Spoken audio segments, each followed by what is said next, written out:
오늘의 헤드라인입니다. 지난주 삼성전자가 폴더블 폰을 공개한 데에 이어 중국의 화웨이도 밖으로 접는 폴더블 폰을 공개했습니다. LG전자는 폴더블 폰 대신 듀얼 폰을 내놓으면서 스마트폰 경쟁에 승부수를 띄웠습니다. 정부가 국내로 돌아오지 않는 해외 우수 연구 인력 확보를 위해 적극적인 지원에 나서기로 했습니다. 귀국한 연구자의 소득세를 감면해주고 특별 비자를 신설하는 등 2022년까지 해외 인력 1,000명을 국내로 유치할 계획입니다. 얼마 전 대법원에서 60살로 인정하던 육체 노동자의 정년을 30년 만에 65살로 올리면서 노인 기준에 대한 논란이 다시 일고 있습니다. 의학적인 노인 기준은 무엇인지 과학 본색에서 자세히 알아보겠습니다. 어두운 밤길을 밝히는 가로등과 화려한 네온사인 등 도시의 밤은 쉽게 잠들지 않는데요. 이러한 인공빛은 도시의 야경을 아름답게 만들지만 반대로 인간과 생태계에 악영향을 미치고 있습니다. 오늘 에코 매거진에서는 빛공해의 위험성에 대해 얘기 나눠봅니다.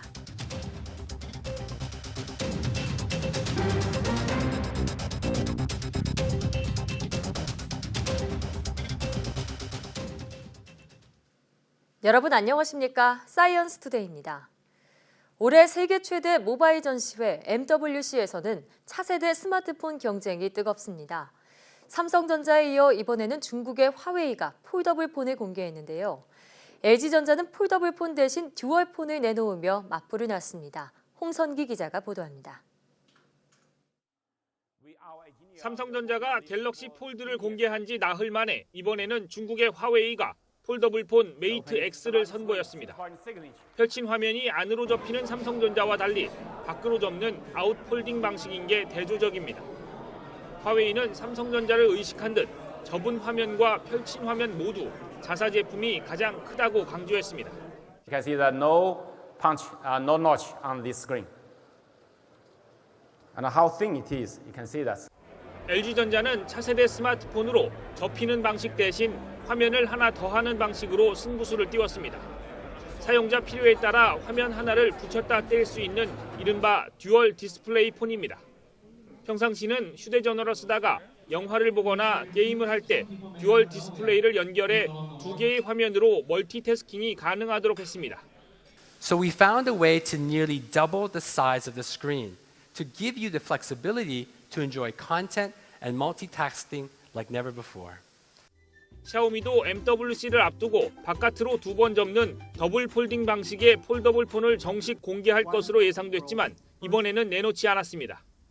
그러나 차세대 스마트폰 시장을 선점하기 위한 글로벌 제조업체들의 경쟁은 이미 시작됐습니다. 인폴딩인지 아웃폴딩인지 또는 더블 폴딩이 될지 아니면 듀얼 디스플레이가 소비자들의 선택을 받을지 미래를 건 첨단 기술 전쟁이 불을 뿜고 있습니다. YTN 홍성기입니다. 011, 016 같은 2G 이동통신 번호로도 3G와 LTE, 5G 서비스를 오는 2021년 6월 말까지 이용할 수 있게 됩니다. 과학기술정보통신부는 세대 간 번호 이동을 한시적으로 허용하는 전기통신 번호관리 세칙을 개정했다고 밝혔습니다. 이에 따라 SK텔레콤과 LG유플러스의 2G 이동통신 번호 이용자는 한시적으로 세대 간 번호 이동 서비스를 신청할 수 있습니다. 서비스는 앞으로 010 번호로 변경하는 것에 동의해야 하며 서비스 이용자의 2G 번호는 2021년 6월 30일 010 번호로 자동 변경됩니다. 지난해 농어민과 장노년층 등 정보 취약계층의 디지털 정보화 수준이 일반 국민의 3분의 2 수준인 것으로 조사됐습니다. 과학기술정보통신부와 한국정보화진흥원은 이 같은 조사 결과를 담은 2018 디지털 정보격차 실태조사를 발표했습니다. 조사 결과 지난해 정보 취약계층 전체의 정보화 수준은 일반 국민의 68%로 나타났습니다. 저소득층의 디지털 정보화 수준은 일반 국민의 86%였으며 장애인 74%, 장노년층 63%로 나타났습니다. 이번 조사는 전국 17개 광역시도에 사는 15,000명을 대상으로 1:1 면접 방식으로 진행됐습니다. 60대 이상 고령층의 인터넷 사용률이 90%에 육박한 것으로 나타났습니다. 과학기술정보통신부와 한국인터넷진흥원의 인터넷 이용 실태 조사를 보면 지난해 국내 인터넷 이용자 수는 4,610만 명으로 전체 국민의 91.5%로 나타났습니다. 60대 이상 고령층의 인터넷 사용은 2008년 19%에서 지난해 88.8%로 급증했습니다. 중국은 높은 연봉과 주택 등을 주는 프로그램인 천인계획 등을 통해 해외 인재 유치에 사활을 걸고 있습니다. 반면 우리나라의 경우 국내 회귀는 꺼리지만 해외 유출은 심각한 상황인데요. 이런 문제를 해결하기 위해 정부가 한국판 천인계획 추진에 나섭니다. 이성규 기자입니다. 지난 2008년부터 중국이 추진하고 있는 천인계획. 천인계획은 미국에서 연구 중인 박사급 중국인 연구 인력 1,000명을 해마다 본국으로 유치해 과학기술 발전을 꾀하겠다는 겁니다. 생활보조금과 연구자금 지원 등 파격적인 대우로 7,000명이 넘는 해외 인력이 유입된 것으로 추정됩니다. 미국에 있는 중국인 교수 1,000명을 갖다가 미국에 있는 포지션을 그냥 유지하면서 그다음에 베이징 대학, 후단 대학 이런 데다가 교수자를 줘서 랩이 양쪽에 있는 것이죠. 반면 한국 연구자들은 일자리 부족과 낮은 임금 등의 문제로 국내 회귀를 주저하고 있습니다. 미국 내 한국인 이공계 박사 취득자 66%가 미국 잔류를 희망하고 있으며 이공계 고급 두뇌의 해외 유출은 지속하고 있습니다. 이에 따라 정부가 우수 해외 인력 확보를 위해 한국판 천인계획 시행에 나섭니다. 과학기술정통부는 교육부 등 관계부처 합동으로 2022년까지 해외 과학기술 우수 연구인력 1,000명 유치를 목표로 국제연구인력 교류 지원 사업의 확대 강화 등 해외 우수 인력의 국내 유입을 위한 유인책을 강화하고 우선 현재 연간 최대 1억 2천만 원인 인건비를 2억 원까지 끌어올릴 계획입니다. 또 귀국 연구자 소득세 감면과 고급 인력 특별비자 신설 등을 추진합니다. 중국은 천인계획을 통해 유치한 과학자에게 자국 교수직을 제공하는 등 안정적인 연구 환경을 마련해주고 있습니다. 해외 두뇌 유치가 실질적인 성과를 내기 위해선 3년에서 5년 정도 단기간이 아니라 오랜 기간 안정적으로 연구할 수 있는 지원 체계가 필요해 보입니다. YTN 사이언스 이성규입니다. 요즘 한창 졸업 시즌이죠. 미래 과학자를 꿈꾸는 학생들도 정든 학교를 떠나 더 큰 꿈을 향해 나아가기 위한 의미 있는 시간을 가졌는데요. 이들의 졸업식 현장을 이혜리 기자가 다녀왔습니다. 꽃다발을 가득 안고 가족, 친구들과 다정하게 사진을 찍습니다. 어느덧 3년이란 시간이 훌쩍 지나 이제는 학교를 떠나야 하는 시간. 친구들, 선생님, 그리고 부모님에 대한 고마운 마음이 가장 먼저 떠오릅니다. 말로 다 표현 못할 정도로 정말 감사하고 나중에 꼭 이 은혜에 보답할 수 있도록 더 열심히 노력할 것이고 항상 엄마, 아빠 사랑합니다. 부모는 어느새 성장한 자녀의 모습이 그저 대견하기만 합니다. 항상 사랑하고 앞으로도 이제 성인이 되었으니까 더 지금처럼만 이렇게 잘 해줬으면은 더 바랄 게 없을 것 같습니다. 사랑한다. 낯선 한국에서 배우고 느낀 과학기술의 힘은 고국을 부강하게 만들고 싶다는 꿈으로 자라났습니다. Whenever I compare my country with Korea, like in the past it was like same, but now Korea is like really up and my country is like really low. So like I want to do something for my country and develop it. 미래 과학자로 성장해 나갈 학생들의 새 출발 앞에 선생님은 격려를 아끼지 않습니다. 꿈과 함께 큰 목표의식을 지니고 노력해 나간다면 반드시 인류 발전의 주역이 되고 세계 역사에 훗날 기록이 되리라고 확신합니다. 학생들이 꿈을 마음껏 펼칠 수 있도록 든든한 지원군이 되겠다는 응원의 말도 잊지 않습니다. 과학기술 분야의 인재들이 잘 자라도록 하는 미래인재 정책을 펼치고 있습니다. 여러분들께서 잘하는 성장하는 그 길을 과학기술정통부가 함께하겠다는 말씀을 드리겠습니다. 이날 학교를 떠난 졸업생은 모두 128명. 미래를 이끌 훌륭한 과학자가 되겠다는 학생들의 꿈은 이제 더 큰 세상에서 비상할 준비를 마쳤습니다. YTN 사이언스 이혜리입니다. 지난달 자동으로 정지한 월성 원전 3호기에 대해 원자력안전위원회가 조사를 마무리하고 재가동을 허용했습니다. 월성 3호기는 지난 1월 21일 원자로 냉각제 펌프 넉 대 중 한 대가 갑자기 멈추면서 자동으로 정지했습니다. 점검 결과 월성 3호기는 1번 펌프에서 순간적인 과전압이 흐를 때 전동기를 보호하는 장치가 손상되며 전원 공급이 차단된 것으로 확인됐습니다. 원안위는 월성 3호기의 자동 정지 과정에서 이상이 없었고 추후 개선이 적절하게 이뤄진 것을 확인했다며 재가동 이후 후속 조치에 대해 계속 점검할 예정이라고 밝혔습니다.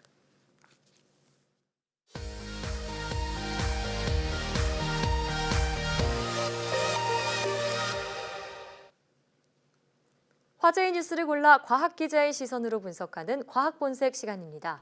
오늘은 이동은 기자와 함께하겠습니다. 어서 오세요. 안녕하세요. 네, 오늘은 어떤 이야기부터 시작해 볼까요? 네, 얼마 전에 이 대법원이 육체 노동자의 가동 연한을 60세에서 65세로 상향 판결을 했습니다. 예. 벌써 이 사회적 파장이 클 것이다 이런 예상들이 나오고 있는데 자세히 한번 알아보겠습니다. 네, 말씀하신 노동 가동 연한, 보험금 지급과 관련된 여러 분야에서 기준이 되는 것으로 네. 쓰이잖아요. 자, 그런데 우선 가동 연한이 무엇인지 짚고 넘어가죠. 네, 이 가동 연한이라는 것은 일정한 직업을 가진 사람이 더 이상 일을 할 수 없다라고 판단되는 나이를 말합니다. 쉽게 말해서 일을 할 수 있는 나이의 상한선이다 이렇게 볼 수 있는데요.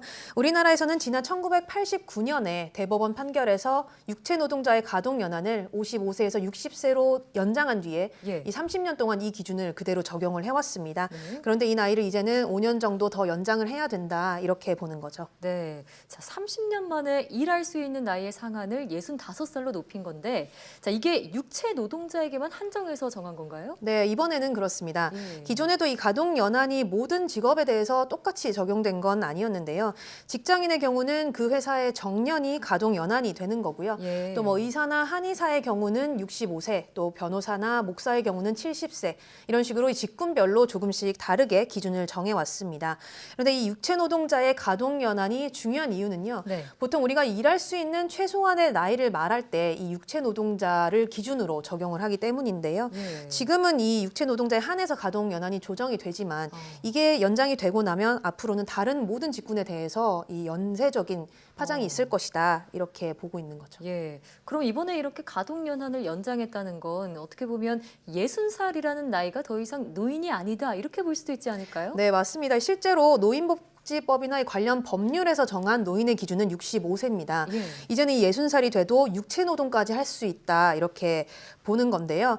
사실 이 노인 기준에 대한 논란은 이미 오래전부터 이어져 왔습니다. 네. 혹시 뭐 한국해경 앵커는 이 노인의 기준을 정해라. 몇 네. 살부터 노인이나 이렇게 생각하면 혹시 몇 살이 떠오르세요? 노인이라고 하면 저는 아무래도 70대 중반 이후 정도요? 그렇죠. 예. 그래서 이 지난해 12월에 이 국민연금연구원이 조사를 해봤더니 비슷한 결과가 나왔습니다. 네. 이 50세 이상의 중고령자 4천여 명한테 언제부터가 노인이라고 생각을 하느냐 이렇게 질문을 했거든요. 그랬더니 노인의 평균 나이가 68.5세로 나타났습니다. 그러면 실제 노인의 기준 나이보다 높게 답변을 한 거네요. 그렇죠. 이 주관적인 의견으로는 이 노인의 나이를 지금보다 훨씬 더 높게 보고 있다는 건데 이 가운데 절반 이상이 노인이라고 부를 수 있는 시기는 기력이 떨어지기 시작할 때다 이렇게 답을 했다고 합니다. 예. 그러니까 만약에 뭐 60세가 넘더라도 육체 노동까지 가능하다면 사실상 자신이 노인이라고 받아들이지는 않는 거죠. 네. 그런데 이 시기에 갑작스럽게 정년이 찾아온다면 당연히 심적으로는 받아들이기가 좀 힘들 것 같은데요. 네.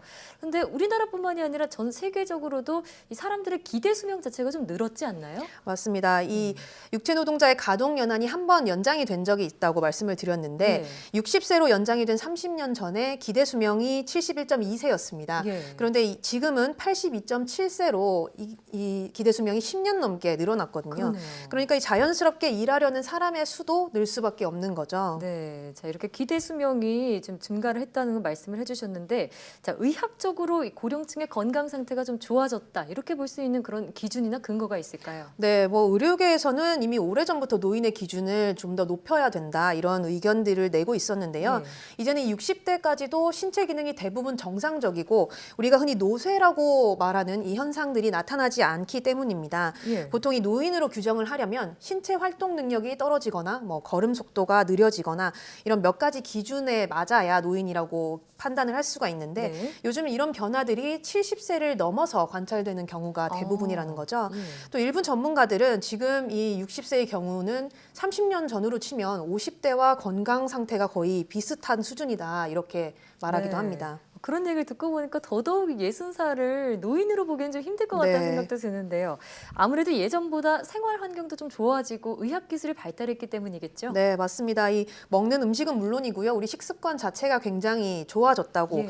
볼 수 있고요. 또 이 건강검진 등을 꾸준히 하면서 병을 조기에 예방하려고 노력하는 사람들이 많아졌는데 그런 것이 큰 원인으로 보입니다. 네. 이 특히 과거에는 좀 육체 노동의 비중이 지금보다 컸다고 보이고요. 거기다가 이제 일을 하다가 다치거나 병이 생겨도 적절한 치료를 받지 못하는 경우가 많았다고 합니다. 네. 그런데 지금은 뭐 육체 노동을 하더라도 다치는 일이 크게 줄기도 했고요. 또 이 치료가 적절하게 제때 이루어지니까 이런 위험 상황들이 많이 줄어들기도 했고 예. 또 이 건강 상태가 나아지면서 육체 노동도 이렇게 늦은 나이까지 할 수 있게 되니까 당연히 정년도 늘어나는 게 맞다고 볼 수 있겠죠. 네. 자, 이제는 그러면 육체 노동의 정년뿐만이 아니라 노인 기준 나이까지도 좀 다시 한번 생각해 보는 게 어떨까 싶습니다. 네. 앞서 법률로 정한 게 65살이라고 하셨죠? 네, 맞습니다. 이 실제로 노인의 나이를 이제 좀 더 늘려야 된다. 그래서 예. 한 5년 정도 연장을 해서 70세 정도로 바꿔야 한다. 이런 의견도 많이 나오고 있고요. 예. 특히 의학계에서는 노인을 80세를 기준으로 65세에서 80세 미만 중고령자와 또 80세 이상의 초고령자 이렇게 나눠서 거기에 맞는 관리를 해야 된다. 이런 의견도 나오고 있습니다. 네, 이번 육체 노동자의 가동 연한 상한이 뭐 다른 직군의 정년이나 노인의 기준 나이에도 영향을 미칠지 지켜봐야겠습니다. 다음 소식으로 넘어가 보죠. 네, 저희가 지난주에 이 핵융합 기술에 대해서 이야기 나눠봤잖아요. 이 함께 하신 분들은 아마 이 핵융합이 이해하기 쉬운 원리는 아니구나, 기술은 아니구나 이런 걸 느끼셨을 텐데 미국의 한 소년이 12살에 자신의 놀이방에서 이 핵융합 실험에 성공했다 이런 발표를 했습니다. 그래서 지금 전 네. 세계적인 주목을 받고 있습니다. 정말 주목을 받을 만한 일일 것 네. 같아요. 저희가 지난주에도 이 핵융합 기술 얘기를 나눴지만 참 이해하기가 쉽지 않았거든요. 네. 그런데 이 12살, 당시에 12살이었던 소년이 핵융합 실험에 성공했다고요? 네. 가능한 건가요? 이 주인공을 먼저 소개를 좀 해드리자면 예. 이 미국 테네시주 멤피스에 사는 잭슨 오스왈트라는 소년입니다. 예. 지금은 14살이고요. 예. 지난해 1월 그러니까 당시 12살이었던 오스왈트가 13살 생일이 되기 직전에 이 네. 핵융합에 성공을 했다고 밝힌 건데요. 지금까지 최연소 핵융합 실험자의 공식적인 기록이 14살로 남아있거든요. 네. 그러니까 만약에 이 오스왈트가 검증에 통과해서 이 기록을 공식화하게 된다면 이 최연소 기록 자체가 12살로 바뀌게 되는 거죠. 네, 정말 놀이방에서 실험을 하셨다고 했는데 네. 그것도 좀 믿기지가 않거든요. 네. 어떻게 이렇게 어린 소년이 핵융합 실험에 성공하게 된 건가요? 이 이유를 들으시면은 좀 더 놀라실 텐데 네. 이 오스왈트는 평소에 여가를 나는 다른 아이들처럼 게임이나 뭐 TV를 보는데 쓰고 싶지 않다 네. 이렇게 생각을 했다고 합니다. 애늙은이 아닌가요?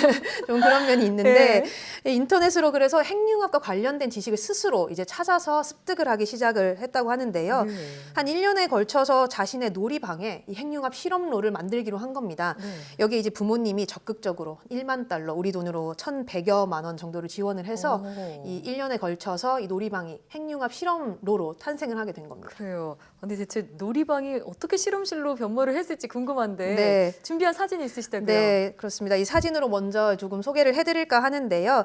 이 친구가 방에다가 꾸민 저 핵융합 장치를 보시면 규모는 좀 작죠. 그런데 네. 이 가운데 보시면 저렇게 작은 핵융합 장치와 가장 유사하게 생긴 이 소형 장치가 있습니다. 네네. 이 오스왈트는 먼저 핵융합 장치가 어떻게 만들어졌는지 아주 자세하게 공부를 했다고 합니다. 예. 그리고 여기에 필요한 장비와 부품을 직접 인터넷 사이트에서 주문을 했고요. 그래요. 그 부품들을 자기가 필요한 형태로 다 바꿔서 이 핵융합 실험 장치를 만들었다고 합니다. 네. 이 오스왈트의 주장에 따르면 여기에 이제 5만 볼트의 전류를 흘려서 중수소의 원자를 융합하는 데 성공했다. 네. 좀 어렵죠. 그렇지만 이 친구가 이 주장을 하는 바는 몇 차례 실험을 거친 끝에 실제로 여기서 빛이 발생을 했고 예. 또 이 중성자가 방출되는 것까지 확인을 했다. 이렇게 지금 성공 여부를 아주 확신을 하고 있습니다. 아, 그래요. 만약 그 소년의 말이 사실이라면 정말 집에서 핵융합 실험에 성공했다. 이렇게 볼 수 있는 건가요? 네, 맞습니다. 아직까지 과학자들은 좀 부정적이라는 의견이 많긴 한데요. 네.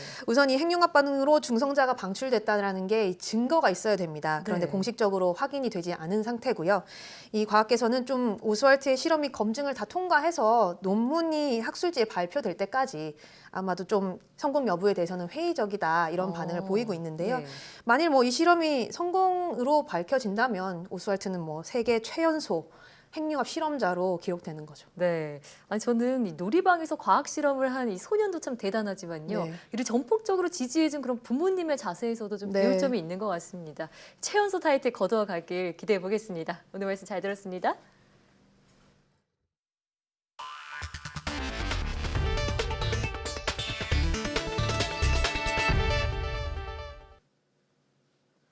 젊은 쥐의 골수를 늙은 쥐에게 이식하자 늙은 쥐의 기억력이 개선됐다는 연구 결과가 나왔습니다. 미국 세다스 시나이 메디컬 센터 연구팀은 18개월 된 늙은 쥐에 4개월 된 젊은 쥐의 골수를 이식한 결과 이 쥐들이 골수를 이식받지 않은 다른 늙은 쥐들보다 기억과 학습 능력이 향상된 것으로 나타났다고 밝혔습니다. 젊은 쥐의 골수를 이식받은 늙은 쥐는 뇌에서 신경세포끼리 서로 연결해주는 시냅스가 훨씬 많았다고 연구팀은 설명했습니다.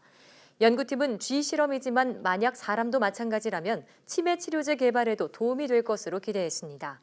이번 연구 결과는 국제학술지 커뮤니케이션 바이올로지 최신호에 실렸습니다. 요즘처럼 미세먼지가 심각해지면 미세먼지 발생의 주범으로 자동차가 꼽히는데요.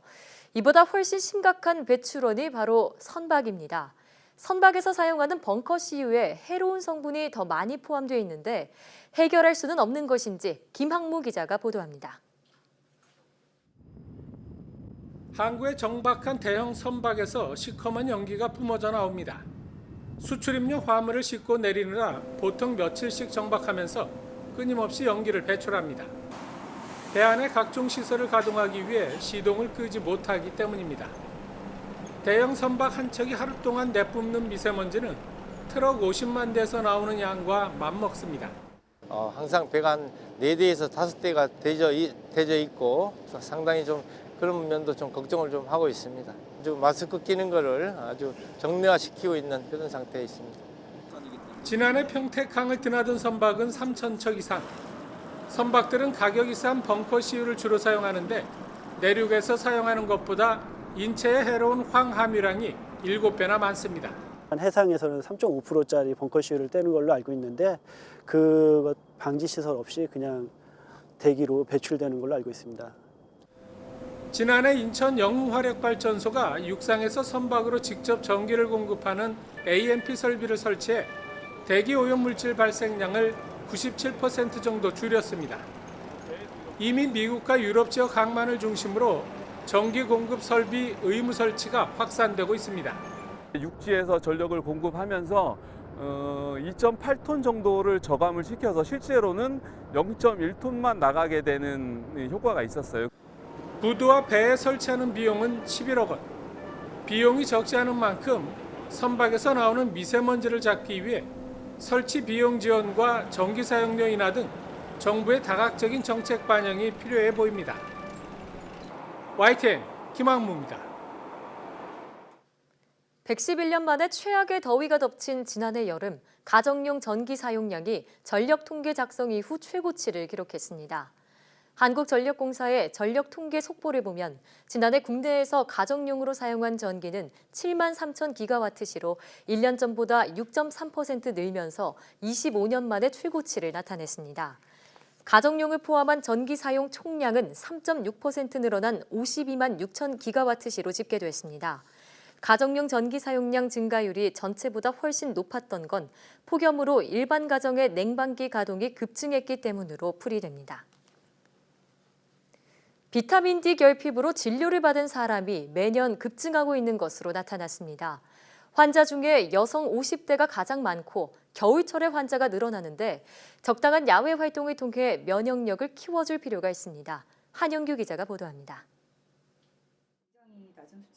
비타민 D 결핍으로 진료를 받은 사람이 매년 꾸준히 늘어나고 있습니다. 2013년 18,000명에서 2017년에는 9만 명을 넘었습니다. 연평균 증가율이 48%에 이릅니다. 남성보다는 여성 환자가 3.7배 많고 여성 중에서는 50대가 가장 많았습니다. 겨울철에는 환자가 봄철보다 30% 이상 증가했습니다. 비타민 D 결핍에 대한 관심이 늘어났고 야외 활동량의 감소와 만성 질환자 증가 등이 원인으로 꼽힙니다. 여성의 경우 외출 시 자외선 차단 크림을 바르는 것이 일상화되어 햇빛에 의한 비타민 D 합성이 충분히 되지 않아 비타민 D 결핍이 더 흔히 나타날 수 있습니다. 비타민 D는 칼슘 대사를 조절해 체내 칼슘과 인해 흡수를 돕고 뼈를 강화하며 세포의 성장과 근력 발달, 면역 기능에 관여하는 것으로 알려져 있습니다. 비타민 D가 부족하면 골밀도가 감소되는 골다공증과 골절 증가, 근력 약화를 유발할 수 있습니다. 비타민 D 결핍을 예방하기 위해서는 하루 15분에서 20분 정도 야외 활동을 통해 햇볕을 쬐는 것이 좋습니다. 또 적절한 용량의 보충제를 복용하거나 비타민 D가 많은 연어, 고등어, 참치 등 생선과 달걀 노른자를 먹는 것도 도움이 됩니다. YTN 한윤규입니다.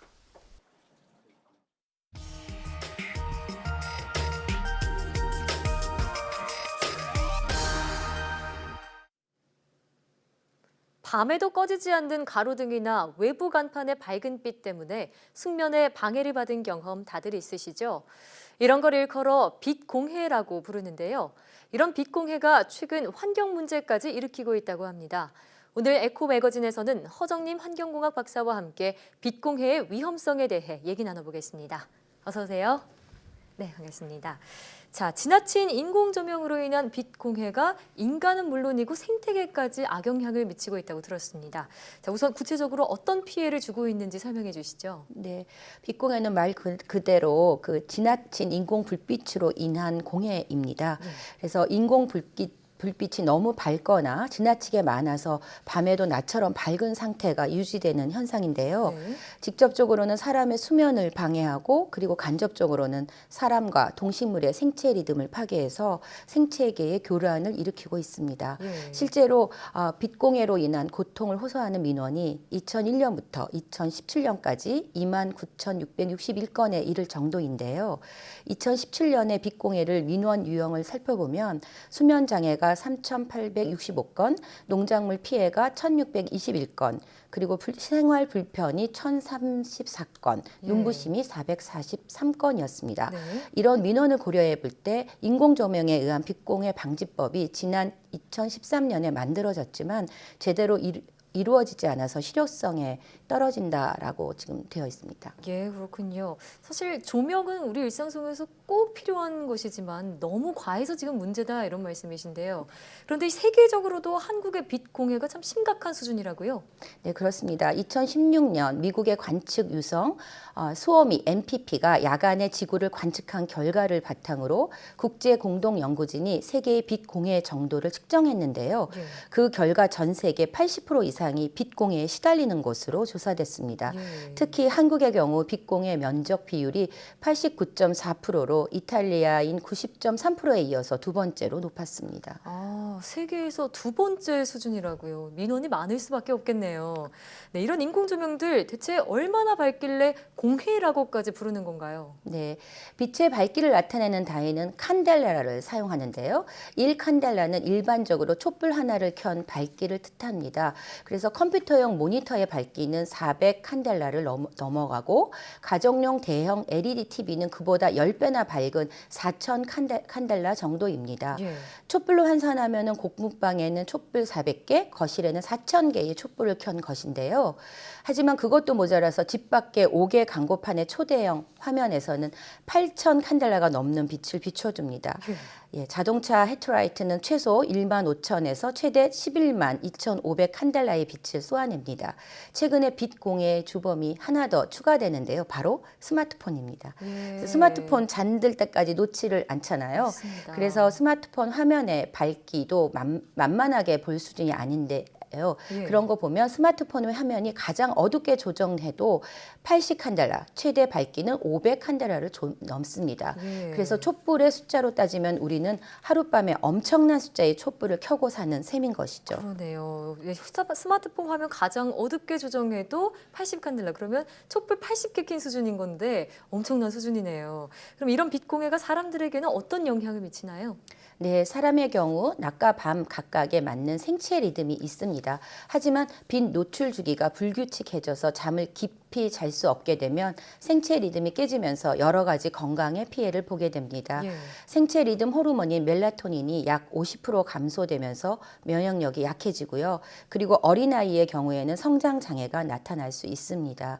야간에 인공 조명이 과도하게 노출되면 여성의 유방암과 남성의 전립선암 발생률이 높아진다는 연구 결과도 있습니다.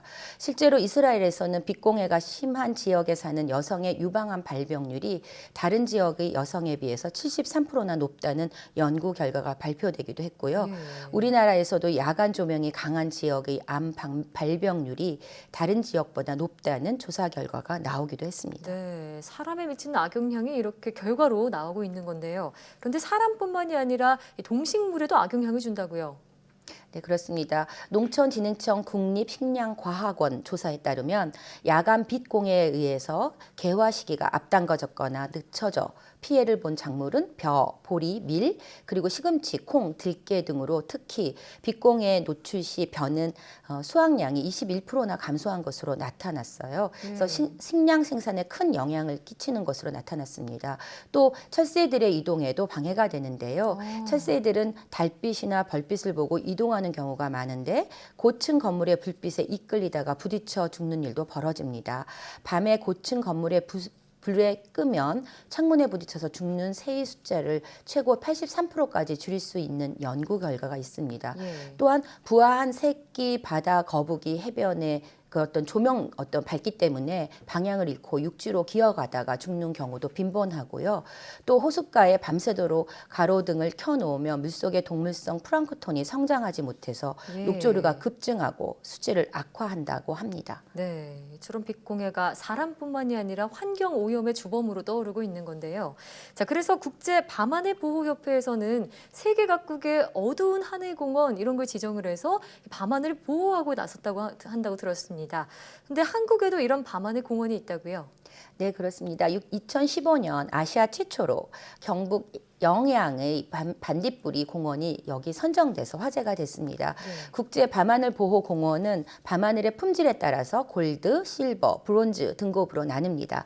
골드는 환경 오염이 거의 없는 사막 지역, 실버는 양질의 밤하늘을 맨눈으로 관측할 수 있는 곳이 주로 해당합니다. 현재 전 세계 60여 곳이 밤하늘 보호 공원으로 지정되어 있습니다. 영양군도 보호 공원으로 지정받기 위해서 수년에 걸쳐서 빛을 철저히 통제했는데 주변에 빛공해를 일으키는 공장이나 상업시설을 절대 설치하지 않았고 가로등도 빛을 위로 퍼지지 않도록 했습니다. 이후에 2014년에 1년 동안 밤하늘의 밝기를 측정한 끝에 실버 등급을 받았습니다. 그래서 이곳에서는 1등성부터 6등성까지 사람의 눈으로 볼 수 있는 별은 다 관측할 수 있다고 하는데요. 맨눈으로 관측할 수 있는 그렇습니다. 거죠. 그래서 어둠을 지킨 덕에 이곳은 국내 최대 반딧불이 서식지 중 한 곳으로 자리 잡았고 방문객 수도 2014년에 4,800여 명에서 2017년에는 8,400여 명으로 2배 가까이나 늘었다고 합니다. 불만 껐을 뿐인데 환경 보호는 물론이고 새로운 부가가치까지 창출하고 있는 거네요. 그렇습니다. 예. 자, 그럼 일상 속에서 이러한 빛 공해를 줄이기 위한 방법이 있다면 소개해 주시죠. 네, 환경부에서 조사한 연도별 빛공해 민원 현황을 보면 2010년에는 1,030건, 그리고 2012년에는 2,859건, 2015년에는 3,670건, 그리고 2017년에는 6,963건으로 계속 증가하는 걸 볼 수 있습니다. 빛공해는 소음, 악취 등과 함께 사람들의 오감을 괴롭히는 생활 속 공해로 감각 공해라고도 합니다. 결국 우리가 함께 살아가는 데 있어서 서로 피해를 주는 일은 없도록 해야겠죠. 특히 저층에 거주하는 그런 사람들은 인근 상가나 주차 등으로 인한 빛공해가 굉장히 심각하기 때문에 서로 주의해야 합니다. 그래서 이웃과 더불어 살아야 하는 사회를 만들어가면 좋겠죠. 네, 사실 정말 우리에게 편리함을 주는 불빛이지만 우리의 건강은 물론이고 생태계까지 오염시키고 있다는 점 명심해야겠습니다. 네, 지금까지 허정님 환경고와 박사와 함께 얘기 나눠봤습니다. 오늘 말씀 고맙습니다.